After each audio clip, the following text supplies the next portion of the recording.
Tras la noticia, con Cari Roque. Y qué bueno que están de regreso en Tras la Noticia en la tarde de hoy, viernes. Y desde luego, pues para mí es un placer, como siempre, recibir a nuestro analista político, nuestro gurú de lo que pasa en el mundo, director de Tanque de Pensamiento Patria de Martí, profesor, escritor, Julio Schilling. Buenas tardes, Julio. Buenas tardes, querida Cari. Siempre es un placer saber de ti y compartir contigo esta trinchera tan importante. Vamos a ver por dónde vamos a comenzar. Queremos comenzar por la visita de Medvedev en La Habana. Ha dicho que Cuba siempre podrá contar con Rusia. Se habla de tratados económicos. Díaz-Canel va a viajar de urgencia este mismo mes a Moscú y se va a reunir con Putin.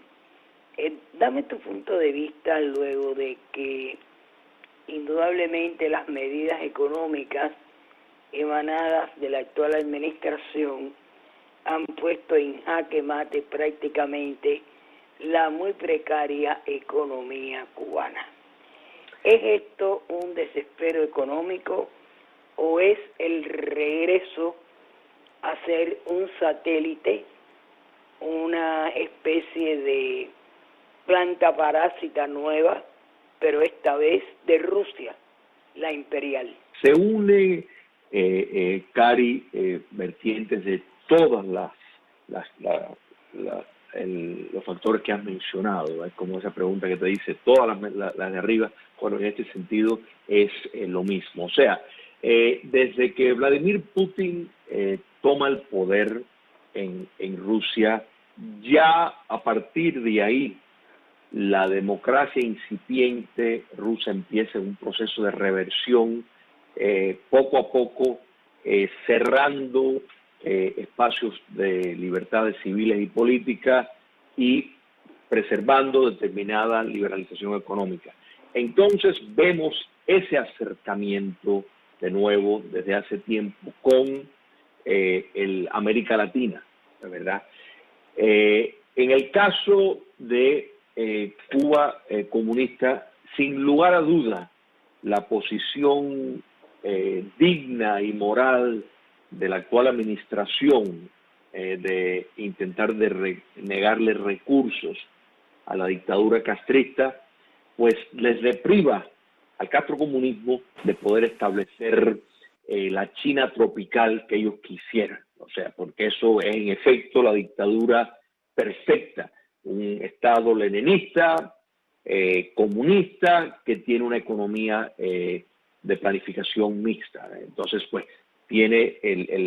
tendría el crecimiento económico para poder consolidar el poder de verdad. Entonces, eso no lo puede hacer sin los Estados Unidos, sin un reconocimiento pleno, sin las inversiones de los Estados Unidos y, por supuesto, como en el caso chino, sin ningún tipo de condiciones impuestas para respetar derechos humanos, libertades civiles, etcétera. Entonces, se les complica esa otra parte en ese intento de llegar a ese modelo a los cubanos de lo que es China o Vietnam. Entonces, pues se ven en la obligación de profundizar y buscar recursos alternos. Un recurso, una forma, y de hecho, esto hace tiempo que Cuba Comunista lo viene utilizando, es la venta de información privilegiada que obtienen por vía de espionaje y por vía de prestar su tierra para bases de espionaje que utilizan los chinos, por ejemplo, los rusos, que lo manejan también en gran medida los norcoreanos, o sea, al servicio de los chinos. Entonces, todo esto son modos de la supervivencia. Para Rusia es recuperar una presencia. Vemos la enorme presencia que tienen en Nicaragua, que tienen en Venezuela, y podemos decir que Cuba, el papel ha cambiado, y el de Rusia también. O sea, en lo que fue la Unión Soviética, que fue el motor predominante del comunismo internacional en la promoción de la subversión marxista, pues Cuba recogió ese papel, o sea, asumió ese papel con la caída del comunismo soviético en el hemisferio occidental sobre todo. Entonces ya Cuba comunista adquiere un papel muy diferente en cuanto a el liderazgo, pero naturalmente no tiene los recursos que tenía la Unión Soviética. Ahí es donde entra el papel de sus colonias, en este caso, por ejemplo, colonias como la de Venezuela, donde pues es quien está sirviendo de botín de este proyecto. Rusia entra con un socio, no con el mismo papel que tenía desde la época de la Unión Soviética. Permítame algo que me llama la atención. Luego de las sanciones emitidas a los buques que estaban transportando de manera violatoria las sanciones que impuso la administración de Trump a Venezuela, justamente tanto China como Rusia han regresado al plano cubano.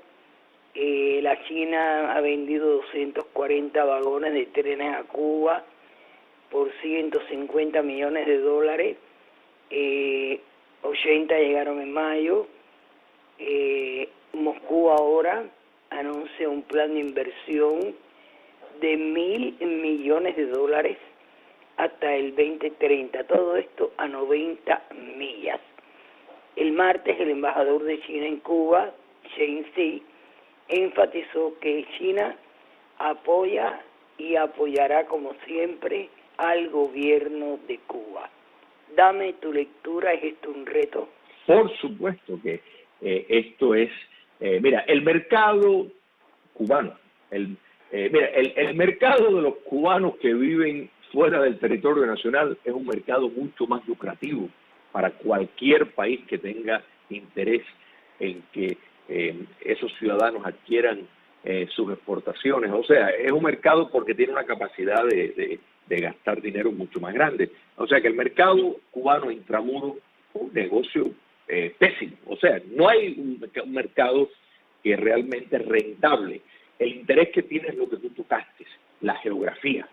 O sea, dónde está colocada Cuba comunista y que es un Estado dictatorial cerrado leninista, quiere decir que no tiene que exponerse a elecciones competitivas donde podría con otro gobierno echar abajo una serie de proyectos cuestionables. Entonces, pues para la dictadura china, igual que para la dictadura rusa, es un gran sueño poder tener un Estado totalitario a 90 millas de los Estados Unidos. Y China comunista, Cari, esto hay que entenderlo bien claro, es una gran amenaza para la libertad mundial y está envuelta en una guerra simétrica, una guerra no tradicional contra el mundo libre, pero muy en particular con los Estados Unidos, que es quien considera es el gran obstáculo para ellos poder tener la hegemonía mundial y pues por supuesto tener una presencia que de hecho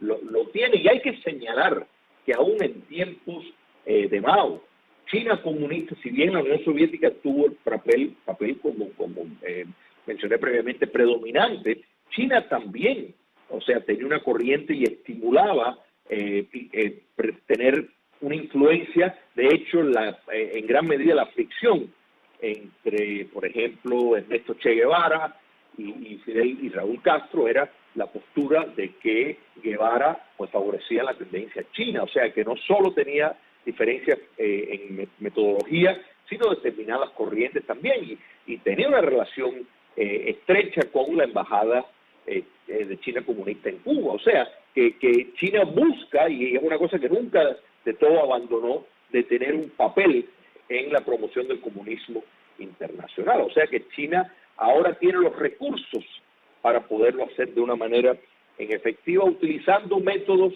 que lamentablemente el Occidente ahora y gracias a la actual administración, está tomando una posición de recapacitar su base industrial y de tomar una posición estratégica que protege la seguridad nacional de los Estados Unidos. Entonces, pues naturalmente Cuba comunista, de nuevo, por el papel que tiene en defensa del marxismo-leninismo en el mundo, es una base fundamental para China, y Rusia no se quiere quedar fuera de ese juego tampoco. Ahora quiero pasar a un desencuentro que hubo, ¿no?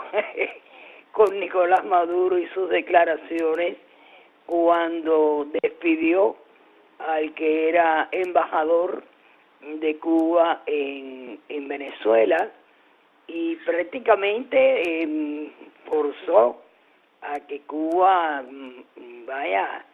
continúe con su colaboración en el orden económico, político, de inteligencia, en materia de seguridad.